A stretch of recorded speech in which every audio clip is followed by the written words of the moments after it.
प्रशांत कोरटकरला दिलासा मिळालेलाच नाहीये। हायकोर्टाकडून सुद्धा कोरटकरला दिलासा नाही।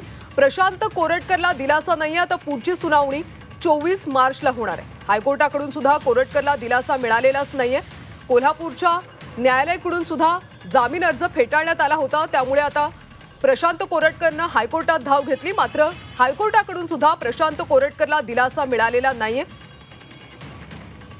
महापुरुषांबद्दल अवमानकारक वक्तव्य केल्याप्रकरणी प्रशांत कोरटकरवर गुन्हा दाखल आहे। दरम्यान आता हायकोर्टाकडून सुद्धा प्रशांत कोरटकरला दिलासा मिळालेला नाहीये। सविस्तर माहिती घेऊयात आमचे प्रतिनिधी मनोज कुलकर्णी यांच्याकडून।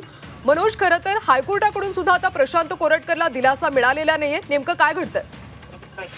या संदर्भात प्रशांत कोरटकरनी जेव्हा कोल्हापूर न्यायालयाने त्याचा जामीन अर्ज होता तो फेटाळला होता आणि त्यानंतर मुंबई उच्च न्यायालयात त्यांनी वकिलामार्फत आपली याचिका दाखल केली होती। आज त्याची सुनावणी झाली आणि या सुनावणीमध्ये पुन्हा एकदा सोमवारपर्यंत या जी याचिका आहे ती तहकूब करण्यात आलेली आहे।